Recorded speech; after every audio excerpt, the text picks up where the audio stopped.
The following express episode of Snowman's NFL Pregame is presented by Snowman's Road to Recovery, and the preceding is a presentation of Snowman Multimedia.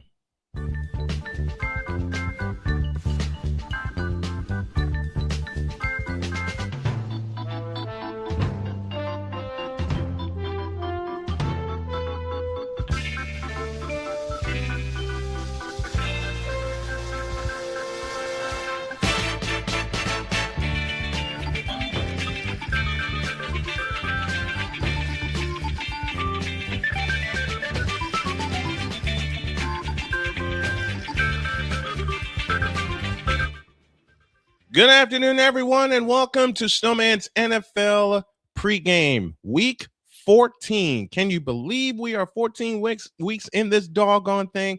I'm joined by my man, Trey Larkins, and my homie from Chicago, Vic Law, or Dr. Vic A, or Detective Vic A. Law. Victor Locke joins us. Good afternoon, gentlemen. How are you? Good afternoon, gentlemen. How's it going? Good afternoon. Good afternoon. Okay, Trey. We're going to start with this.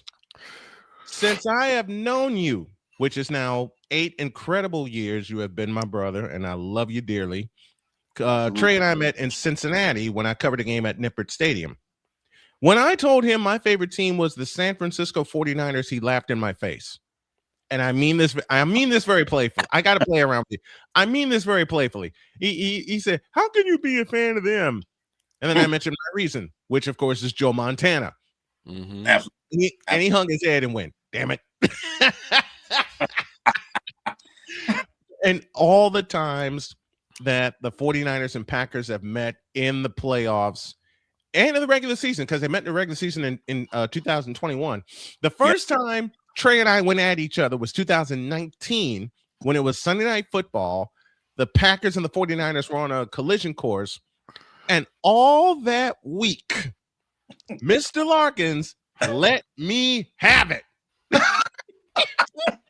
All day, every day.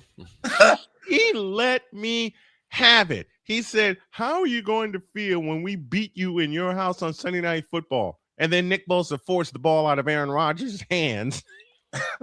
And then Trey messaged me and went, "Are you kidding me?" But that's how we welcome Trey Larkins to the Snow Crew, my brother. It's a pleasure to have you. It's a pleasure to be with you this Sunday morning, and we're ready to talk some football. And the early game that first of all, let's start with a review. Let's go back to Thursday night, and I'm not doing this to kick Victor. I'm doing this because I want a very analytical mind about this. Mm-hmm. Lions and Cowboys in Detroit. The Cowboys are coming off of a week that a lot of people should not have. When you beat the two Super Bowl contenders within 4 days of each other. They beat the Eagles on Sunday with a comeback win, 24 unanswered points. Then they hold off the Chiefs 31-28 on Thanksgiving Day. And then Detroit comes by. And Victor, I toss this to you. What you were afraid of the most happened. They got complacent and it burned them. Yep, they got to the point where, again, they felt like they could win because everyone else is horrible. And you're forgetting that you're talking about a team that was this close to being the NFC champs in the Detroit Lions. Mm-hmm. So why you thought you could just go away from running the football, because it didn't run the football all that much. And unfortunately, CeeDee Lamb's injury that came in third quarter did not help matters at all. No, it didn't. They lost one of their biggest pass catchers in CeeDee Lamb. And that combination, Victor, that you told me about, CeeDee Lamb and George Pickens, working out for a time. But does it seem to you that there are times neither of them are on the same page? Well, or did I just overlook that? Well, the thing is that Dak, because Dak is, I would say this, Dak is probably one of the nicest guys. Like, he doesn't want to cause any problems whatsoever. Yeah. He doesn't want to rock the boat or nothing. So he's trying his best to facilitate both sides. Yes. By throwing some passes to CD and throwing some passes to George. The only problem is that when CD, and unfortunately, CD has been very inconsistent with his hands. He has dropped some short first downs and some short touchdowns. And I never thought I would see this from CeeDee Lamb, that he would be so unsure, and that's how it looked. He was unsure of absolutely catching the football. He seemed really unsure of himself. What happened is that where was the run offense? Let me come to Trey, because Trey is a big component of running the football, and that was the one thing. All of us have talked about it, and Trey, you mentioned this before the Thursday night game in your wonderful preview, is that the Cowboys need to run the football in Detroit on the road. Those are your two big points. On the road in Detroit, they needed to run the football, and the Cowboys, it seemed like, Trey, almost from minute one, abandoned the run game. Absolutely, and it seems like they got pretty much, they just gave the ball to Dak Prescott and wanted Dak to win the game. And I thought over the last few weeks, their 3-game winning streak, when they beat the Raiders, the Cowboys, and the Chiefs, they were running the football effectively with Javonte Williams, I believe. Yep. So I think that they got away from that. But also, you guys spoke about them losing CeeDee Lamb, but Ryan Flournoy stepped up. Flournoy did really well. The Cowboys on Thursday against the Lions, he made some huge plays. I thought George Pickens to me played uninspired. It seemed like he wasn't really interested in being in Detroit and in a football game. I don't know what the hell was going on with George Pickens in that game, fellas. And that's one of the things that upsets me about the Cowboys. And Victor has asked me for years what upsets me about this version of the Cowboys. Trey just said it. When you played the Cowboys in the 90s and partially the 80s and definitely the 70s, you were going to get hit in the mouth. By the Dallas Cowboys. And I bring up the Cowboys of the 90s, led by Troy Aikman on offense and the defense that was out of this world. You were in a ball game when you played them. Now, and I toss this to Victor, now it does not seem that they are inspired at all, because unfortunately the Cowboys of now it seems like they're more worried about just being mentioned. See, I'm the type of person that's like, when I want to be mentioned, I would be mentioned in the line of, we're going to the Super Bowl, we're going to the NFC Championship, we're going to the playoffs. It's like they're just being happy being mentioned at all, and that's not going to help you when you are considered quote unquote America's team.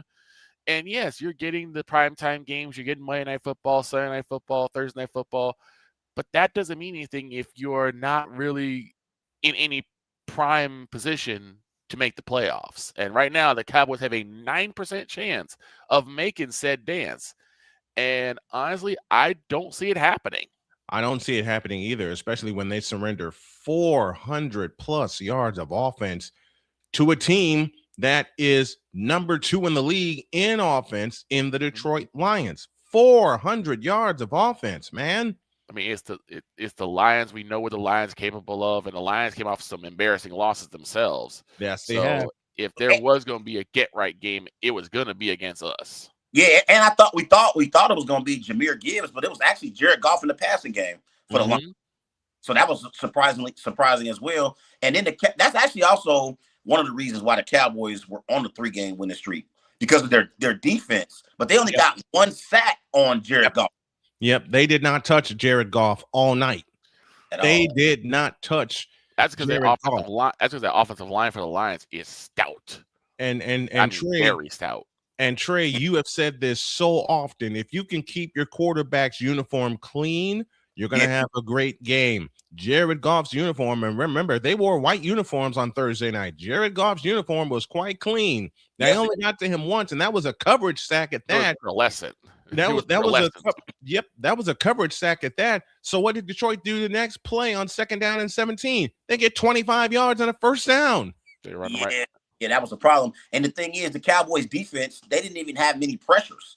Like, Jared Goff has zero mobility. Like, Jared Goff, not mobile whatsoever. So if you can even just pressure Jared Goff without even getting to him, that rushes up his process. And sometimes he's not as accurate, but he was able to sit back in the pocket, probably call his wife and ask her what was for dinner for the next day. And it was bad. How'd I put it last time, Snowman, by Caleb Williams? What the guys Nails and Her did, and went on the girls did Angel Reese, did everything. And how much time he had in the pocket, and it's the same thing that happened with Jared Goff. But see, Jared Goff has a very, very meticulous mind. Like he really sees the offense or sees the defense and knows how to pick them apart if you give him time. He does. Jared Goff is definitely an old school quarterback in terms of being meticulous, in terms of surveying the scene, and in terms of spotting his receivers, going through his progressions and going through them very quickly. He may not be mobile in the legs, but he's very mobile up here. And that is what has kept him going in Detroit. 44-30 was the final in Detroit on Thursday. We're going to take a short break. And when we come back, we're going to talk about the most resilient team in the NFL. They're off this week, but the scariest thing, they're getting healthy. Tell you who that is in a moment.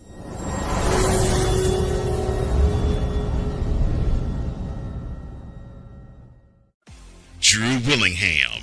In this case, yeah, you put the blame on Kyle Shanahan for apparently not preparing the team enough for the overtime rules, supposedly. Cole Johnson. Peyton was considered a winner, and he was the darling of all darlings for Gerald. With a special appearance by Tyrone Alizé McDummy. Ain't nobody calling me. Text delete. Join these two football enthusiasts as they give you Total Football Talk.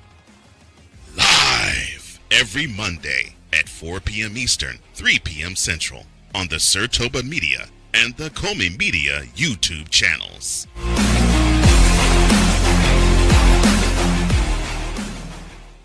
Hey everybody, Snowman here. Looking for the best way to experience live events? Well, SeatGeek has you covered. With just a few taps on your phone, you can find the best seats for concerts, sports, theater, and more. Don't miss out on unforgettable moments. Download the SeatGeek app today and get ready for an experience like no other.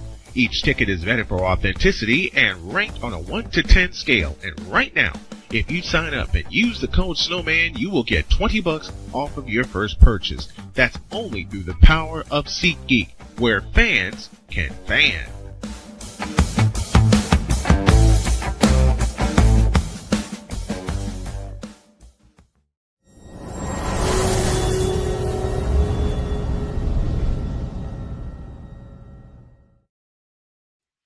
Come back to week 14 in the NFL inside Snowman's NFL pregame, brought to you by Snowman's Road to Recovery, the GoFundMe that's out right now to help me and my family recover from a mountain, and I do mean this, a mountain of medical bills that has put us behind. And you'll see the scroll at the bottom of the screen. We just want to get back on our feet and get everything going again. So if y'all could, please be kind. Go to gofund.me/Snowman's Road to Recovery. Okay. I'm going to say a sentence that's going to piss Trey off, but make him smile at the same time. The most resilient team in the league right now is the team that, and I mean this very playfully, Trey cannot stand. And that is the San Francisco 49ers. Man, can't stand them. But this year, the San Francisco 49ers, they've been playing some great football. And I believe Kyle Shanahan is the runaway NFL Coach of the Year.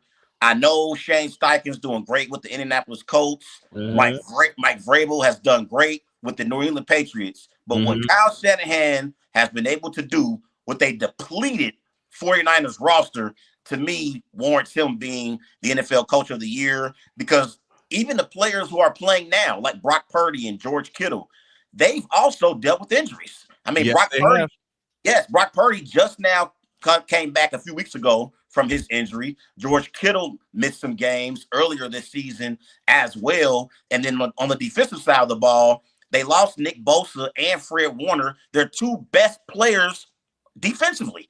And the 49ers are still in the NFC playoff race. And they are right now, if the playoffs were to start today, the 49ers would be a playoff team. So I think Kyle Shanahan is the runaway NFL Coach of the Year. And it's honestly not close to me. And you know the scary part about this? And Victor brought this to me in a production meeting early last week. if things break the right way, and they absolutely have to, do you realize the 49ers can still capture the number 1 seed? They're only a half a game out in the NFC West behind the Rams, and they split with the Rams. They beat everybody else. Right. The craziest thing, and I mean this, the craziest scenario. Yeah. Seattle and San Francisco for the NFC West title, just like it was in 2019. Because Seattle and the 49ers are both a half a game behind the Rams, who were running away for a while after they buried us at Levi Stadium. But since that game, the 49ers have won 3 in a row. They've averaged 30 points a game. Their defense has been absolutely dynamite, even with the missing pieces, including their outstanding rookie, Michael Williams from Georgia. Yeah. And let me come to Victor. Victor was afraid of this. He spoke it to me all year. When we lost Fred Warner, I thought, okay, game, set, match. Victor yanked me aside and said, dude, do you know who you're a fan of? Exactly. Victor, look at this team right now. They are 9-4. They get the week off to heal. Yeah. They get another quasi bye week when Tennessee comes to San Francisco. I will say this. There is a organism known as a water bear. These are creatures that are the most resilient. Extreme heat, they don't have a problem. Extreme cold, they don't got a problem. Radiation, they ain't got a problem. They can survive absolutely everything. That is the San Francisco 49ers. You can beat them down. You can batter them up. You can bust them up. They will still keep coming. And I will tell you exactly what game that really turned it around for that man right there. Yes, the first game against the Los Angeles Rams. In Thursday Night Football in Los Angeles. Yep, because Snowman wasn't going to call that game. And then he ended up seeing, I think it was a first down by Kittle. Yep. And he was like, okay, I'm strap on the headset. And next thing you know, on a 4th and down stop, the San Francisco 49ers shut the door and at least had a split with the Rams. They've swept the Cards, I believe. Yep. And they got one more with the Seahawks. And they're one up on the Seahawks. Yeah. They're one up on the Seahawks. I got nothing against Matt Stafford and the Los Angeles Rams. All right. They punched us in the mouth. All right. 42 points and 440 yards. Yeah. All right.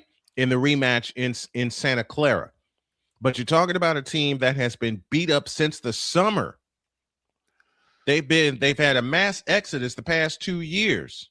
Yeah. And yet all the players that left the 49ers are wishing they were there. Dre Greenlaw included, Deebo Samuel included, and Deebo Samuel has had his problems in Washington. Greenlaw's had his problems in Denver, and Greenlaw was the heart and soul of that 49er defense that went to the Super Bowl 2 years ago. Absolutely. I think also what's helped the 49ers bringing back Robert Saleh. Yes. Robert Saleh really, really helped them, specifically on the defensive side of the ball as their defensive coordinator, and having Robert Saleh with Kyle Shanahan, like they are really football. Yeah. And you talk about a fellow that has believed in Robert Saleh. After the 2018 season, there were so many questions about will Saleh go? And Kyle Shanahan said, we're holding on to him. Yeah. We're holding on to him. Next year they go to the Super Bowl in Miami. But the one player that has held this team together, you know my next 2 words, gentlemen, Christian McCaffrey. Yeah, absolutely. Christian McCaffrey down, to me, out of all the running backs, I think you can make a legitimate argument behind Jonathan Taylor. I think Christian McCaffrey's having a great season as a running back. Like, I think I would say Christian McCaffrey's having a better season than Derrick Henry and Josh Jacobs. Oh, he's for sure having a better season than Derrick Henry. Yep. For sure. And even Josh Jacobs. I love Josh Jacobs, but Josh hasn't had a 100-yard game yet. Mm-hmm. But when it comes to the top of the running backs this year, I think it's been Christian McCaffrey and Jonathan Taylor. Mm-hmm. I think the story for this season has been the return of the Joneses. I mean, you got Daniel Jones in Indianapolis having a renaissance year. And for a time, same thing with Mac Jones with the 49ers. When Brock got hurt, Who stepped right in? Mac Jones. And he looked incredible. How big, Trey, has Mac Jones been in Brock Purdy's place, keeping that offense running? Oh, he's been huge. He's been huge. And I think that playing in that Kyle Shanahan system, you insert any quarterback, they're going to have success playing in his system. Now, we know Brock Purdy is more talented than Mac Jones is. And Brock Purdy will take the 49ers farther than Mac Jones will. Mm-hmm. But Mac Jones did a great job in the absence of Brock Purdy. And he didn't necessarily win games for the 49ers. He just made sure he didn't lose them. But he didn't make sure he didn't lose games. Exactly. Yeah. And on top of that, Mac Jones also has 3 300-yard games in Purdy's absence. 3 300-yard games, folks. Absolutely. And the one stat I want to give you about Christian McCaffrey, and so many people ask me this, including my lovely coordinating producer, my beautiful wife, Jody. Mm-hmm. She asked me before the season, can McCaffrey repeat the feat?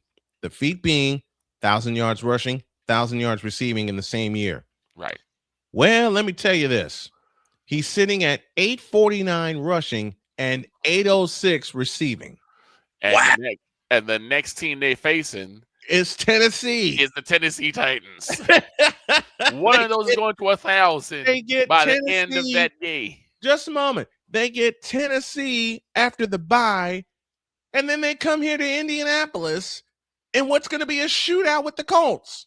Mm-hmm. Yeah. That's just not fair to have two of the highest scoring teams, especially the 49ers lately, hooking up with each other. We'll preview that game next week. But can we put Christian McCaffrey in the MVP conversation because he's so close to 1,000 season? Trey, I'll start with you. I think he deserves to be in the MVP conversation. I think Jonathan Taylor, I would probably say Jonathan Taylor is a little bit farther ahead than right now. Because I think, I know Victor mentioned Daniel Jones. I don't believe in Daniel Jones. I think Jonathan Taylor is the reason why the Colts sit where they currently are. I agree with that. I think CMC deserves to be a sleeper as far as an MVP candidate for sure, because he's played great at the running back position for the San Francisco 49ers. But I would probably put Jonathan Taylor a little bit farther ahead of him right now. Victor, your thoughts on Christian McCaffrey in the MVP conversation? I think he's got to be there. I still think JT may have an edge because JT has been just gangbusters. Like whenever there's a game that the Colts needed, who was the one to step up? JT. Yeah. And look at the game against the Falcons in Germany. Yeah. 244 yards. Yeah. Crazy. He was balling. Absolutely was balling. But so is McCaffrey. The stats bear it out. 849 yards rushing. They're off this week. 806 yards receiving. And he's one of the main reasons the 49ers are 9-4 right now, and only a half game. And I've been telling people out of first place in the West. There are two people I don't bet against when it comes to the 49ers. One is McCaffrey. The other one is Kittle. George Kittle. Yeah. And I can tell y'all a very playful story. Trey hates George Kittle. He hates no more than me. Victor calls George Kittle the walking conspiracy, and I'll tell y'all where that came from. We were doing Snowman in the morning, and the news came down while we were on the air that Kittle signed an extension with the 49ers. And Victor had me cracking up saying, man, this is a conspiracy for Kittle to be the boogeyman of the Cowboys. And I laughed my head off when he said that. But if there is a tight end in the game right now that means everything to his team and everything to the league, it's got to be George Kittle. Absolutely. I was going to say this about CMC. 49ers on a bye this week. Yep. If you're Kyle Shanahan, if you were John Lynch or the San Francisco 49ers organization, they shouldn't allow CMC to have to leave his house this week. This week, right? He's that important to that football team. You tell Christian unlimited free DoorDash. Whatever he needs. Whatever Christian McCaffrey needs, DoorDash, groceries. He should not have to leave his house on the back. He cannot leave his house. He look. He can't live. Well, he's a new father also. Yeah. Okay. So he's got one reason not to leave the house. The wife and the baby. Okay. Hey, Trey, you and I know the struggle very well about fatherhood, okay? But at the same time, you're right. McCaffrey, you ain't going nowhere. We ain't risking no type of injury nowhere. We need you for the stretch run. So you put your feet up, you put your legs in massagers, and you don't move. The next 5 days. Okay. Put your hands in kick gloves and everything. You don't move for nothing. You get him a deluxe recliner. Okay. Lazy boy. You give him a deluxe lazy boy and tell him, look, you ain't going nowhere. I don't care what kind of training you do. And the story came out after his bilateral leg injury that they had to hold him back training because and God bless him, he's just like his dad, Ed McCaffrey. He wants to just work all the time and make sure that he's ready. And the 49ers have had to hold him back, saying, look, we need you for the season. Right. What has been great is seeing McCaffrey healthy, seeing Kittle healthy, Brock Purdy coming back and running that offense, the defense which is held together by duct tape, glue, chewing gum, and every other aid you can, paperclip, staples, and everything else you can think of right now. And yet they're one of the best defenses in the league, even with all the parts missing. So that's our most resilient team right now is San Francisco. What do you guys think? Let us know in the chat and let us know at snowmanmultimedia@gmail.com. When we come back, an ode to the Indiana Hoosiers and 4 games we're going to preview. What a game last night at Lucas Oil Stadium. Tell you more about that in 100 seconds.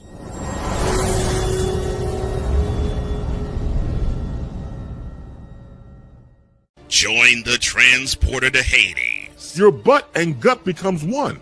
Join the reformer of hooker whores. This is my daughter, Placenta Booty Johnson. Join the bronze car. Whenever you are in distress, take off your baseball cap and throw it in the air. Join your very own superhero of broadcasting, Chris Bass. So whatever color crayon they get, they palm it and do 2 circles, and that translates to, I can be the black people. As she takes you through the week's paces in Baseline. Live every Saturday at 8 a.m. Eastern, 7 a.m. Central, Pacific time zone people, just stay asleep when this is on live and just catch the recording. Oh, I'm sorry. Exclusively on the Chris Bass YouTube channel.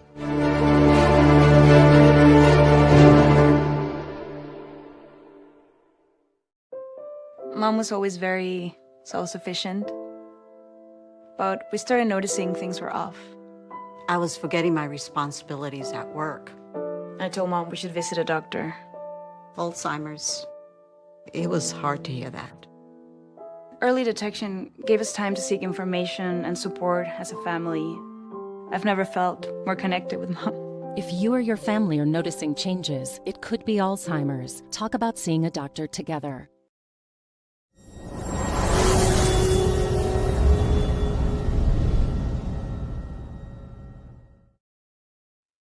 We owe you an ID. This is Snowman's NFL Sunday. You're listening to WJKS-TV, your Hoosier sports home and Indiana Sports Hub play-by-play voice.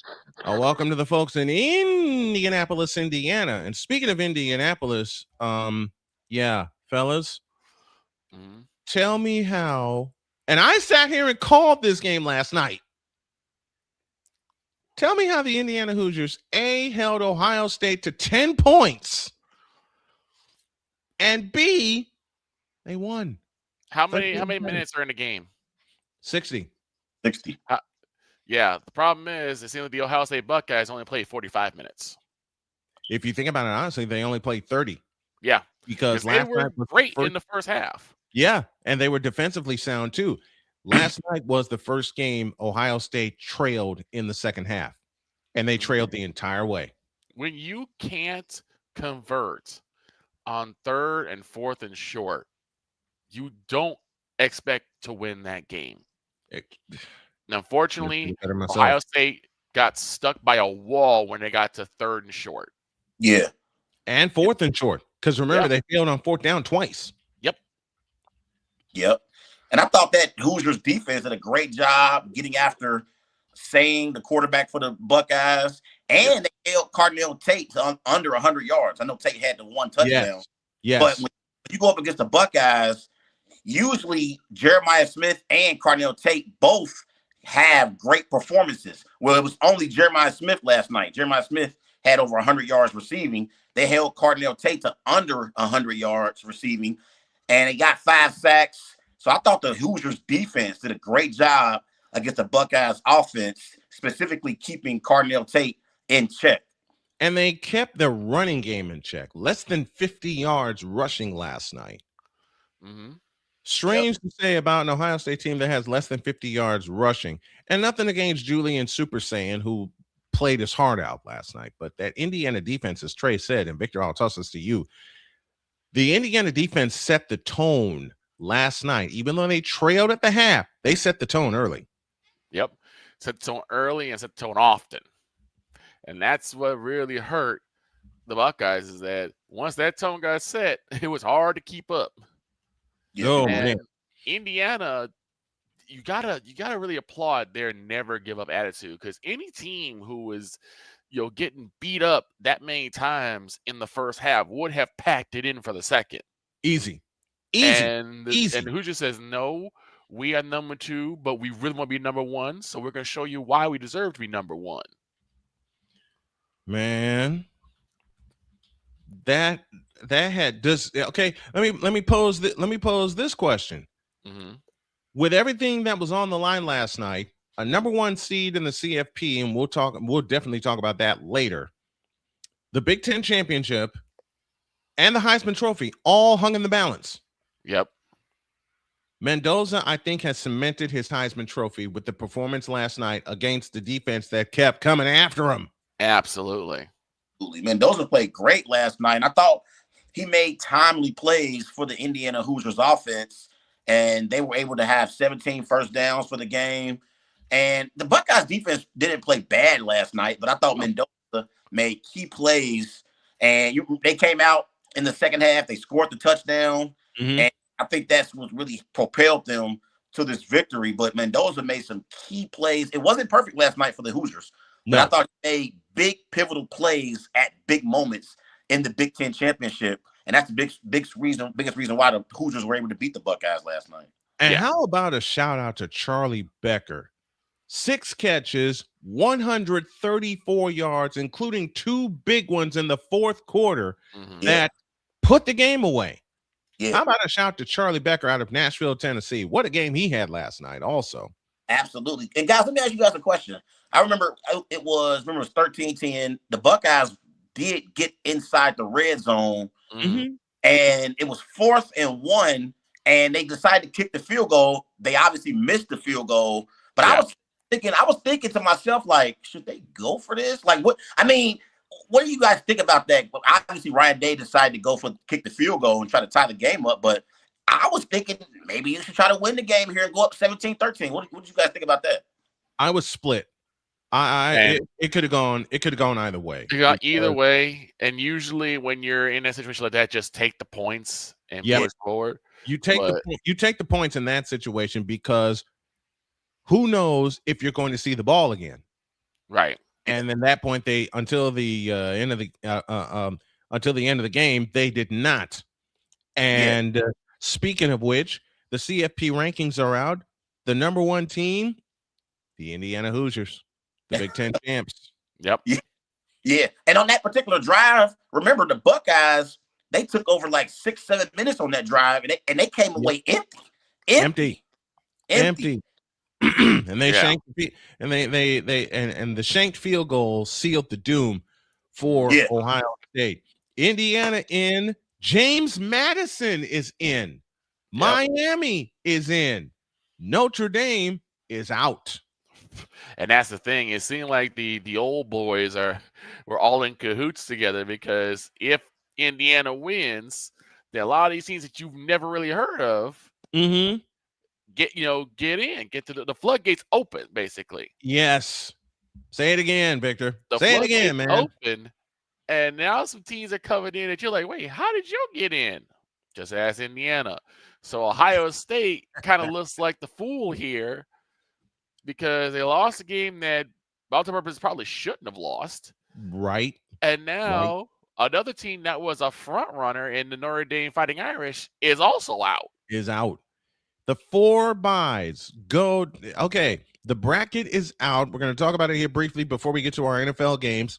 The 4 buys go to Texas Tech, the Big 12 champs, Indiana, the Big 10 champs, the SEC champs, the Georgia Bulldogs get a bye for the second straight year, and the 4 team that gets a bye, you ready? The champs, Ohio State. Yep. Oh, so yeah. It's a scenario that Chris Dietz talked about, and it played itself out. Indiana and Ohio State both get buys. Now, here's the 12-5 matchup. Oregon will host James Madison. Oh, boy. Wow. The 8-9 matchup, Alabama is in, but they got to go to Oklahoma again. They got to go to Oklahoma. 11-6. Guess who else gets in? Tulane from the American Conference. Tulane is in. Yeah. Wow. And they travel, and I know Trey's going to get such a surprise out of this that they got to travel to Ole Miss. Wow. They got to go to Mississippi. Yeah. And then the 10-7 matchup, which I will probably put microphone to, Miami and Texas A&M. Wow.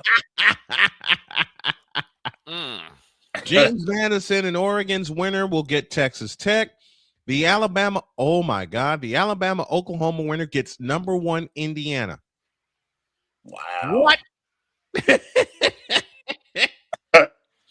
Tulane and Ole Miss, the winner of that gets the Dogs. Right. And Miami, Texas A&M, the winner of that gets a pissed off Buckeye team. Yep. Yeah. Yeah. In Columbus. Both James Madison and the other team is like, yeah, we probably didn't want Ohio State to lose that game because now James got to go against the doggone Ducks. Well, you know what James Madison is thinking? Why do we have to go all the way to Oregon to get our ass kicked? Right. Quack. I will say this.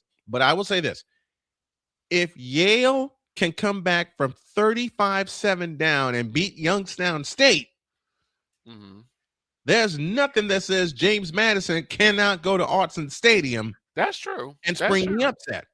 Yeah, that's true. That is very true. Let's go to our NFL previews as we're coming up on the top of the hour. Got to start here. Colts and Jaguars, 1 p.m. CBS has the call this afternoon. And who has more pressure? The question for this game, who has more pressure on them? The Colts or the Jaguars? I'm going to say the Colts. I agree. Because they've led the division all season until they've stumbled the last 2 weeks. Yeah. And now they're in a tie with Jacksonville. Games. The winner of this game not only secures the lead, but I think secures the division. We go to Trey Larkins. Your thoughts on this game? I think it's a huge game for the Colts and the Jags, but I agree with both of you guys. I think this is a bigger game for the Colts than it is the Jaguars. Colts are on a 2-game losing streak. So they lost against the Chiefs a few weeks ago. They lost last week against the Texans. And honestly, both the Colts and the Jags better be careful because the Texans, they're on a 4-game streak. They're hot. Rolling. And I think right now, fellas, I don't know if you guys agree with this. I think right now, the Texans have the best defense in pro football. I mean, their defense is flying around, making plays. They are balling. But in this particular matchup, the Jags, they've won 3 or 4 games in a row. The Jaguars, they're going in complete opposite directions than the Colts are. But this is a huge game for the Colts because the Colts, at the beginning of the season, they were everyone's prediction and pick to go and represent the AFC in the Super Bowl. So they got to try to win this game.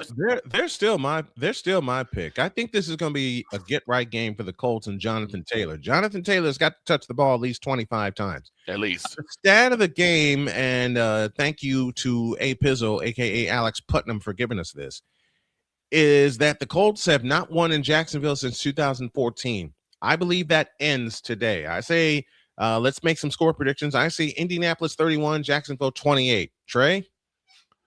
I have the Colts winning this game. Colts 28, Jaguars 24.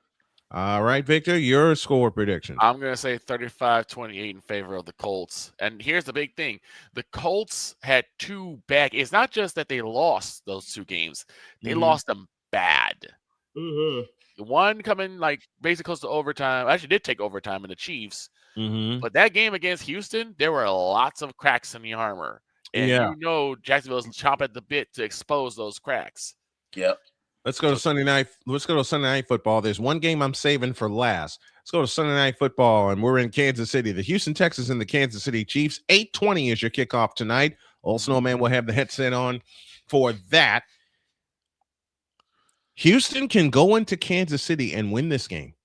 Oh yeah, I really believe Houston can go into Kansas City and win this game because after Kansas City lost to the Cowboys on Thanksgiving, you talk about cracks in the armor. This crack is as wide as a canyon.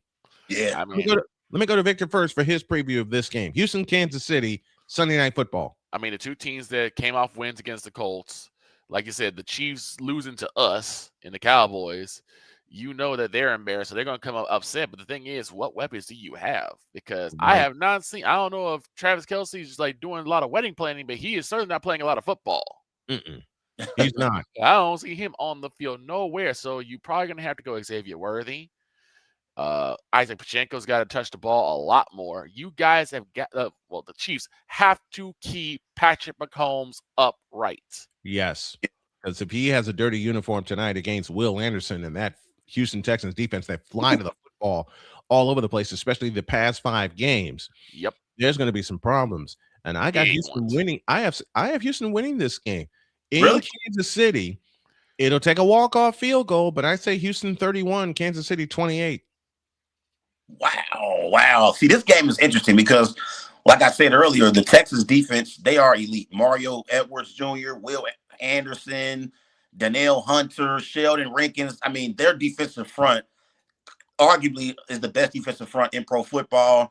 And the Chiefs on the flip side, I don't know what's going on with Steve Spagnuolo's group, but the Chiefs defense, they're getting beat off the field. They can't get beat. Let me say hi to a very dear friend of ours, Will Otero, aka Wise El Jefe, checking us in on the LinkedIn feed.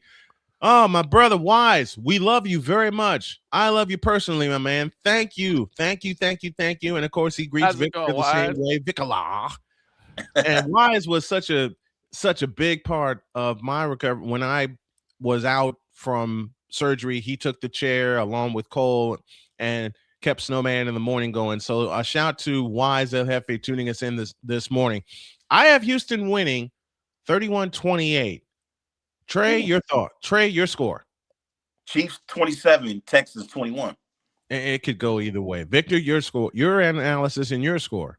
Oh, man, this is going to be a tough one. I'm going to say Texans 30, Chiefs 21. I think the Chiefs, their offense it's been struggling. I don't see that change, especially with the defense that Houston has put together. Right. Wow. So I think this is really an elimination game for the Chiefs. They can't follow it. It is. And that's the big problem. There's the thing. If the Chiefs lose, they're out. When they have played elite defenses, they have struggled. Yes. There are times during the season they have struggled against teams they should not have struggled against, i.e. the Dallas Cowboys. And nothing against the Cowboys, but you figure that the Cowboys on Thanksgiving Day would have been a get-right game for Kansas City. What did I say about that game when we first saw the schedule? This was an obvious troll job by the NFL because you put the Cowboys against Philadelphia. Yeah. And then right after that on Thanksgiving, you put us up against the Kansas City Chiefs. Surprise of all surprises, somehow the Cowboys were able to win both those games come from behind. And I think that's what really hurt them was they thought they could do the same thing against the Lions. The Lions said, not so fast. Mm-hmm. And hung 44 points and 400 some odd yards of offense on them. I just think, fellas, Patrick Mahomes, Andy Reid, and the Kansas City Chiefs, they are going to put on display that championship DNA. I can't see Mahomes and Andy Reid going out like this. I just can't see it. I just can't see it. I don't want to see it. I got a joke with Trey in a couple of minutes. Let's go to Los Angeles. Eagles Chargers 8:15 is the kickoff on Monday Night Football. I might strap on the headset for this unless Jody gets to me first and said, "This is your off day. Keep it your off day." But speaking of teams that have a crack in the armor, look at the Philadelphia Eagles. Oh my God. Look at the Philadelphia. Somehow they're still leading the East Division. Besides my main man, Cool and Dev, a lot of Eagle fans have been putting their heads down. They're like, I can't believe we lost. To them. I can't believe we lost. We lost to the Cowboys. Another team that took 2 massive losses. Yes. We lost to the Cowboys, and then we lost to the Bears on Black Friday. Bears. The Bears. And we'll get to the Bears in a moment. Which of these two here's a question for this game. Which of these two teams has their get right game? Is it the Eagles that lost to the Bears on Black Friday? Or is it, and I'm going to say this old school, or is it the San Diego Chargers that are just there, but they are hanging around in the AFC West? They're hanging around in the playoff picture. They are. Right? They're sitting on the wild card right now. Yeah. Trey, I'll go to you first. Your thoughts? I think it's a get right game for the Philadelphia Eagles. I mean, it's got so bad in Philly. They had Eagles fans literally booing the Eagles in the first half of that Bears Eagles game on Black Friday. I mean, you got those Philadelphia fans. They show no mercy. They show no mercy whatsoever. And so Jalen Hurts, AJ Brown, Devontae Smith, Saquon Barkley, they better get their acts together fast. Because the thing is, the Eagles, their personnel offensively, they have elite personnel. So it doesn't really make any sense why they struggle the way that they do offensively. But it has been bad this year. Saquon Barkley has not been the same player this year. Not even close to how he played last year. Oh. And Jalen Hurts and AJ Brown, they're not always on the same page. And sometimes it almost seems as if when Jalen Hurts, when he throws the football to other players not named AJ Brown, that's when the Eagles have success. It's weird. It's weird, but I think I wonder if there's a beef going on between them because they don't seem to be on the same page at all. Saquon Barkley is a shell of his former self. Yeah, and it's because they got the personnel, but it just doesn't make any sense how they have been as bad as they have been. It's crazy. That tush push has not been helping them as much as they thought it was. That tush push is not helping them as much as they thought it was. In fact, teams have figured it out. Will has made his pick in this game, and he's going with San Diego. He's going with the Chargers. Victor, I'm going with the Chargers as well. I don't know. This might be too late for the Eagles to really turn this around because there's a lot of turmoil. And the fact that you had one of the coaches' house being egged. Yeah. Yep. You know you've hit rock bottom. I don't know what's going to happen, but there have been some stumbles for the Chargers too, but I don't think they're as massive as how the Eagles have been. And I agree. As before, the Eagles have this really bad knack of playing down to the other team. Very much similar to how the Cowboys play. Victor, say that again, please. When the Eagles went on their 5-game win streak to start the season, they were 5-0. Yep. And then they ran to the Broncos. What happened? They played down to the Broncos level, and they beat the Broncos and got smashed. And they got smashed. Yep. And you know what, gentlemen? I know I officially picked the Eagles on Friday on the NFL picks, but I'm looking at this game again, and I've looked at this game again, and I agree. I think this goes the way of San Diego. Really? But it'll be a slobber knocker. Like it was last night in the Big Ten Championship. It'll be a slobber knocker. I will do our scores here. And Victor, Trey, you give your score first. You pick the Eagles. What's your score?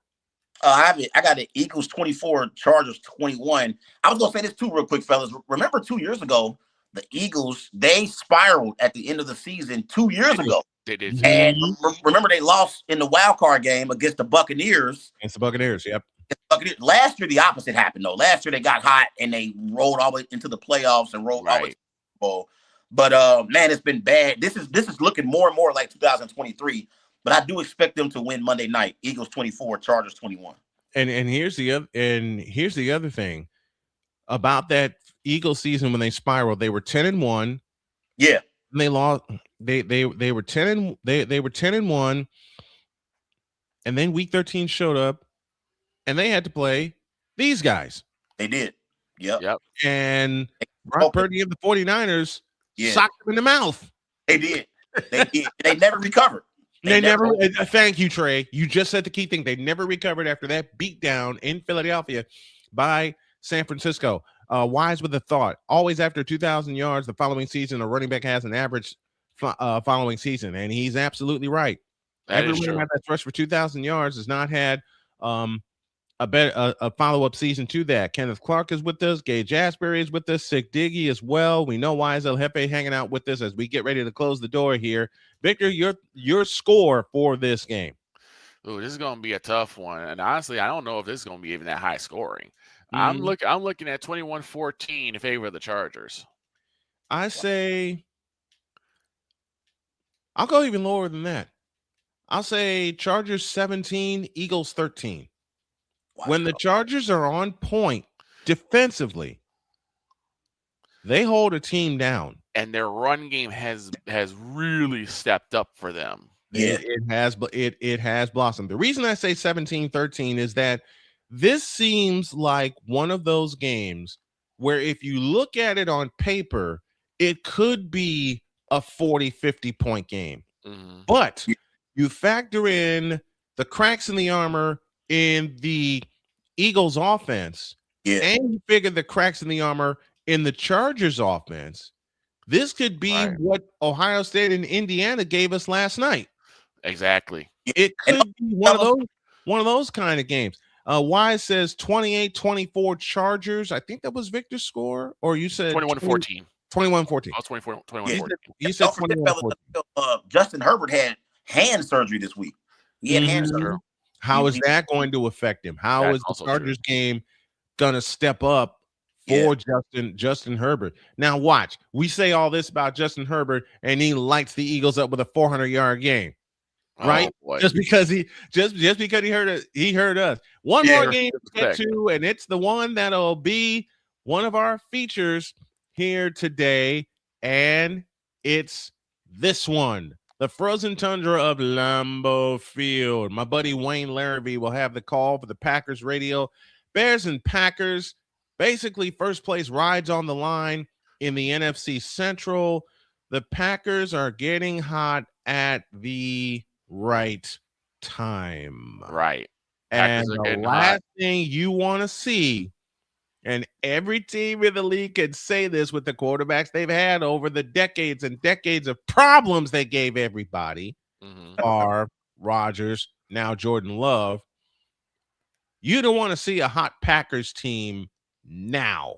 No, you don't. You don't want to see a hot Packers team now as we get close to the end of the season. I'll toss it to Victor first. Okay, first and foremost, you got to deal with this is not the NFC Central matchup you thought you was going to see. Everyone was saying this is between Detroit and Minnesota.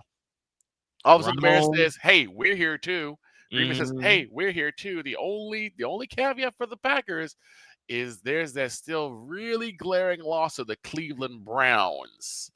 That's gonna be hanging over their head. But Trey's post-game rant after that game had me laughing for an hour. I agree. All right. I will make this promo. If y'all want to see some great Packer content, which is going to filter over to Snowman Multimedia, you check this guy out. One of the wisest of the wise guys with Trey Larkins. He is wonderful in covering the Packers. Will has made this prediction. He says Bears 35, Green Bay 28. Your prediction, Victor? Oh, I'm actually going the same way. 35-28 in favor of the Bears. I think if Caleb Williams stays upright like he has been, and they continuously get behind Colin Monangai as well as DeAndre Swift, you can see Caleb having another good game, and possibly this is going to be the test for Green Bay's run defense. If nothing else, this will be an ultimate test of the Green Bay run defense. Can they stop that 1-2 punch? And my answer is no. My answer is no. Answer. Wait. I blanked out. I'm sorry. Can the Packers stop this 1-2 punch? Absolutely. They're going to stack the box against them. Yeah. I forgot what game I was looking at, and I blanked out on the air. I'm sorry, guys. If the Bears I will say this, I'm looking at it from both sides. If the Bears get going early, we'll see a repeat of what happened in Philadelphia. If the Packers are able to make a couple of stops early and take the confidence away and put the onus on Caleb Williams, the Bears are going to have a problem. And I think the Bears are going to have a ton of problems today. My prediction is this: Packers 24, Bears 13. I don't think so. I don't think Caleb's really going to swell him all that much. I don't know why. It just seems like he has come well into his own. He has. Past couple of games. He's like, I don't really sweat nobody. I got something I want to say, Snowman, because I hear Victor. He picked the Bears to beat my Packers. I just got something I want to say because then I will give you the camera to do so. Ahead. Make it. Everybody's talking about the Bears rushing attack and how dynamic the Bears running game is. Well, I got news for everybody. The best running back on the field is not DeAndre Swift. It's not Manamai. It's Josh Jacobs. That's the best running back on the field in this game. I think the Packers also have the better quarterback. I think Jordan Love's better than Caleb Williams is right now. And everybody's talking about Ben Johnson. And Ben Johnson is a great play caller. Yes. And he's a great head coach for the Chicago Bears. He is that Bears coach that they have needed for a long, long time. Absolutely. But have y'all not seen Matt LaFleur's record in December in Lambeau? Like, Matt LaFleur wins in December. So I think the Packers have a more complete football team than the Bears have. I think defensively, the Packers are way better than the Bears are defensively. And I think Micah Parsons, Rashawn Gary, Xavier McKinney, Evan Williams, they're going to get after Caleb Williams. And I think they're going to slow down that Bears running game and put the football in Caleb Williams' hands. And to me, I don't think Caleb Williams is going to be able to deliver for the Bears. I got it Packers 31, Bears 17. How do you all see the games that we picked today? And this is probably going to be how we're going to do Snowman's NFL pregame, Sunday NFL pregame going forward, because I had a lot of fun hanging out with Trey. I have a lot of fun hanging out with Victor and whomever else comes in. And Trey, I officially welcome you to the Snow Crew, my friend. Thank you for being a friend of the family. Thank you for being a friend, period. And welcome. I welcome you, my friend. Absolutely. Packers 31, Bears 17. Go, Pack, go. I'm so excited for this game, fellas, though. I got to be honest. This is the first time the Bears and Packers both are really good. Yes. This is good for the league, and that'll do it for us. Snowman Sunday NFL pregame brought to you by Snowman's Road to Recovery. For Trey Larkins and Victor Locke, my name is Brian Snow. Hope that y'all enjoyed it, that as we enjoyed bringing it to you. So long, everybody.